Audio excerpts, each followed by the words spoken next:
दोस्त काफी बेवकूफ किस्म के थे जब हम टीनेजर्स थे। शायद मैं 17 साल का था तब ये मेरे साथ हुआ। वो अक्टूबर का महीना था और हैलोवीन आने वाला था, तो मुझे कुछ डरावनी चीजें करनी थी। जहाँ पे मैं रहता था उसके 10 मिनट के डिस्टेंस पे एक कब्रिस्तान था, और जब मैं अपने दो दोस्तों के साथ ड्रिंक कर कर बैठा था तब मैंने उनसे कहा कि हमें उस कब्रिस्तान में जाना चाहिए। मेरे उन दो दोस्तों का नाम शिवम और आदित्य था। हम शिवम के घर पे थे और वो कभी ड्रिंक नहीं करता था। तो जब मैंने कब्रिस्तान जाने की आइडिया बताई तो शिवम ही हमें ड्राइव करते हुए कब्रिस्तान लेके जाने वाला था।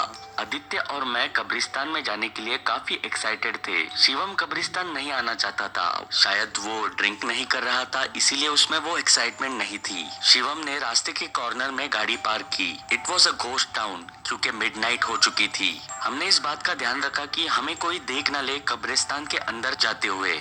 हम उस कब्रिस्तान के गेट के ऊपर से जंप करके कब्रिस्तान के अंदर आए। कब्रिस्तान के अंदर एक अजीब किस्म का अंधेरा था। हमें हमारे 10 मीटर की दूरी पर क्या है वो भी नहीं दिख रहा था, तो हम हमारे फोन के फ्लैशलाइट्स यूज कर रहे थे। और कब्रिस्तान के अंदर कोई भी नाइट सिक्योरिटी नहीं थी, तो हम अलग अलग जगह पे डिस्पर्स हुए। शिवम आदित्य को फॉलो कर रहा था और मैं अकेले चल रहा था, लेकिन वो कहाँ पे है वो मुझे उनके फ्लैशलाइट्स की वजह से नजर आ रहा था। मैं थोड़ा और अंदर गया और मैंने डिसाइड किया कि मैं एक क्रीपी वीडियो ले लूं, तो मैं रिकॉर्ड करना शुरू हुआ।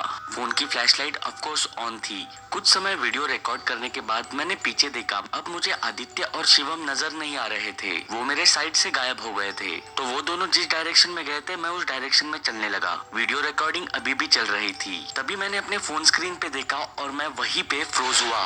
वीडियो में एक व्हाइट गाउन पहनी हुई औरत खड़ी थी। वो गाउन काफी मैला था, उसके लंबे सफेद बाल थे और वो नीचे जमीन की तरफ देख रही थी। मैंने अपना फोन हटाया और उसे रियल में देखने की कोशिश की, लेकिन वो वहाँ पे नहीं थी। She was gone. मैं थोड़ा सा पीछे हुआ। मैंने फिर से अपने फोन के स्क्रीन में देखा और मैंने देखा वो वहाँ पे खड़ी है। इस बार वो नीचे नहीं बल्कि फोन में देख रही है, या फिर मुझे देख रही है। मैंने फिर से फोन हटा के उसे रियल में देखने की कोशिश की, लेकिन वो वहाँ पे नहीं थी। मैंने फिर से एक और बार फोन स्क्रीन पे देखा और वो औरत मोबाइल स्क्रीन पे फिर से दिखी। इस बार वो मेरी तरफ बढ़ रही थी। मैं ये देख के डर गया। मैं आदित्य और शिवम का नाम चिल्लाते हुए भागने लगा। मुझे वो दोनों भी या फिर उनकी फ्लैशलाइट भी नजर नहीं आई। मुझे ऐसे लग रहा था शायद वो मुझे प्रैंक करेंगे, तो इसीलिए मैं कब्रिस्तान के गेट को हॉप कर कर गाड़ी में जाकर बैठ गया। मैंने आदित्य और शिवम दोनों को भी टेक्स्ट मैसेज किया कि उन्हें उस कब्रिस्तान से अभी बाहर निकलना चाहिए। कुछ समय बाद वो दोनों गाड़ी में पहुंचे। हम वहां से निकल गए। तभी मैंने उन्हें वो वीडियो बताया जो मैंने कब्रिस्तान में लिया था।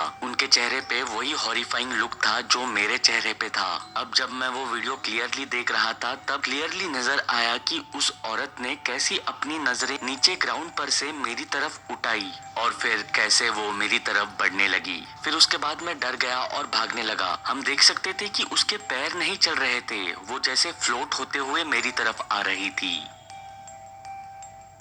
वो वीडियो अभी भी मेरे पुराने आईफोन मोबाइल में है, लेकिन वो मोबाइल उस दिन से शुरू ही नहीं होता।